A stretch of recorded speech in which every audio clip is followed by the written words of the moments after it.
नमस्कार दोस्तों, आप सभी का एक बार फिर से स्वागत है हमारे चैनल भक्ति ज्ञान में। चलिए सुनते हैं आज की कहानी। एक राज्य में एक पंडित जी रहा करते थे। वो अपनी बुद्धिमानी के लिए बहुत प्रसिद्ध थे। उनकी बुद्धिमता के चर्चे दूर दूर तक हुआ करते थे। एक दिन उस राज्य के राजा ने पंडित जी को अपने दरबार में आमंत्रित किया। पंडित जी दरबार में पहुँचे। राजा ने पंडित जी से कई विषयों पर गहन चर्चा की। चर्चा समाप्त होने के बाद पंडित जी जब जाने लगे तो राजा ने उनसे कहा, पंडित जी, आप आज्ञा दे तो मैं आपसे एक बात पूछना चाहता हूँ। पंडित जी ने कहा, पूछिए राजन। राजा ने कहा, आप इतने बुद्धिमान पंडित हैं, किंतु आपका पुत्र इतना मूर्ख क्यों है? राजा का प्रश्न सुनकर पंडित जी को बुरा लगा। उन्होंने पूछा, राजन, आप ऐसा क्यों कह रहे हैं? राजा बोला, आपके पुत्र को ये तक नहीं पता कि सोने और चांदी में अधिक मूल्यवान क्या है। ये सुनकर सारे दरबारी हंसने लगे। सबको यूं हंसता देख पंडित जी ने स्वयं को बहुत अपमानित महसूस किया और वे बिना कुछ कहे वहां से लौट गए। घर पहुंचने पर उनका पुत्र उनके लिए जल लेकर आया और अपने पिता से बोला, पिताजी, जल ग्रहण करें। उस समय सारे दरबारियों की हंसी पंडित जी के दिमाग में गूंज रही थी। वो बहुत क्रोध में थे।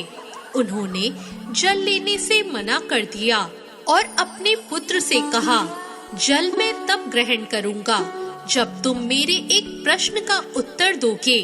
पुत्र ने कहा, पूछिए पिताश्री, आप क्या पूछना चाहते हैं? पंडित जी ने कहा, ये बताओ कि सोने और चांदी में अधिक मूल्यवान क्या है?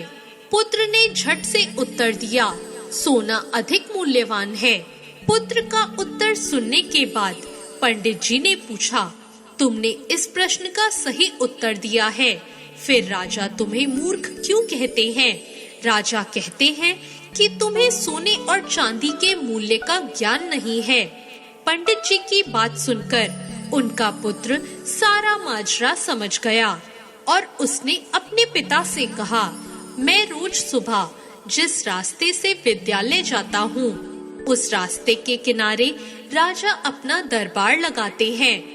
वहाँ ज्ञानी और बुद्धिमान लोग बैठकर विभिन्न विषयों पर चर्चा करते हैं। मुझे वहाँ से जाता देखकर राजा ने एक बार मुझे बुलाया और अपने एक हाथ में सोने का और एक हाथ में चांदी का सिक्का रखकर कहा कि इन दोनों में से जो तुम्हें मूल्यवान लगे उसे उठा लो। मैंने चांदी का सिक्का उठाया। यह देखकर उन लोगों ने मेरी बहुत हंसी उड़ाई और मैं चुपचाप वहाँ से चला गया। अब अक्सर राजा मुझे वहाँ बुलाते हैं और मुझे सिक्का उठाने के लिए कहते हैं। मैं रोज चांदी का सिक्का ही उठाता हूँ और लोग मुझ पर हंसते हैं और मैं चुपचाप वहाँ से चला जाता हूँ। अपने पुत्र की बात सुनकर पंडित जी ने कहा, जब तुम्हें पता है कि सोने और चांदी में अधिक मूल्यवान क्या है, तो तुम सोने का सिक्का ही उठाया करो, क्योंकि स्वयं को उनकी दृष्टि में मूर्ख साबित करके तुम्हें क्या मिलता है? तुम्हारे कारण मुझे भी अपमानित होना पड़ता है। पुत्र ने हंसते हुए कहा, पिताश्री, मेरे साथ अंदर आइए, मैं आपको इसका कारण बताता हूँ।